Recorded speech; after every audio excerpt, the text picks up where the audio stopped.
I would never shoot a pregnant woman.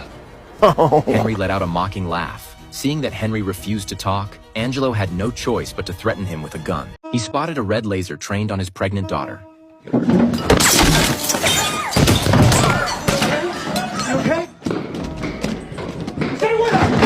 His professional assassin instincts saved his daughter's life. He immediately rushed out of the house. On the way, he smashed a beer bottle to use as a weapon. Relying on his experience, he quickly judged the sniper's position. But the next second, a pickup truck sped away right in front of him. Angelo failed to catch the assassin. He was furious beyond measure.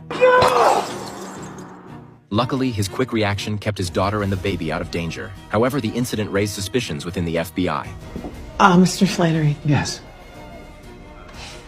I just have to say, I was amazed when I heard about your reaction to the shooting. I mean, most people's first instinct is to run away from the danger.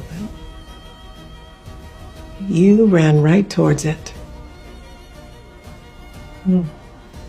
The agent's doubts were not without reason. Based on the scene investigation, the bullet trajectory matched several other murder cases. That suggested the work of a professional hitman. Moreover, 5 bullet impacts were found at the scene, but only 4 bullets were recovered. That was why Angelo's reaction drew intense attention from the FBI. Yes, the missing bullet had indeed been taken by Angelo. He went to his secret base. There, he began carefully scanning the bullet. It didn't take long for him to confirm that the crudely made bullet could only have come from the region's only underground black market.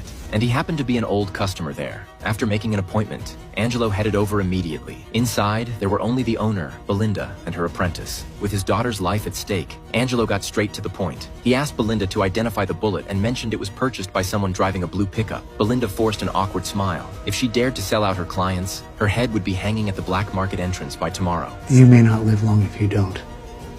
Judging by Angelo's expression, Belinda decided she had to protect her life first. Still, when she looked at the bullet, she showed nothing but contempt. It barely met her apprentice's skill level. She would never make something like this herself. Angelo said nothing more and simply walked away. What Belinda didn't notice after closing up was that Angelo was waiting right outside. The moment she left, Angelo slipped inside. You're moonlighting behind her back.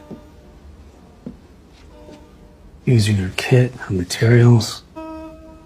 Stupid.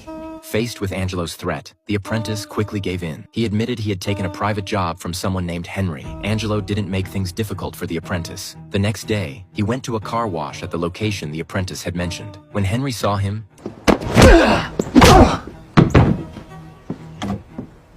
Angelo then took Henry to an abandoned bridge. Henry tried to put on an act at first. You understand me? So stop the act, Henry. Then you know, if you kill me, they're just gonna send someone else. And if I talk, I'm a dead man. It was obvious he was being used by someone else. He said Angelo was just like him, that they were both cold-blooded killers. Angelo replied that he was nothing like that.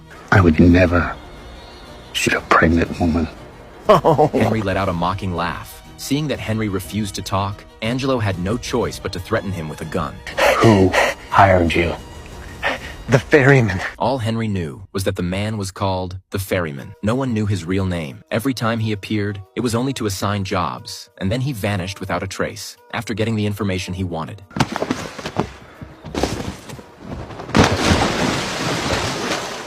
Angelo turned to head back, but suddenly he froze. He realized he was lost in the forest. He was a top-tier professional assassin. Even with his eyes closed, he should have been able to tell direction. The only thing that could make him lose his way was Alzheimer's disease, and it was already beginning to claim his life.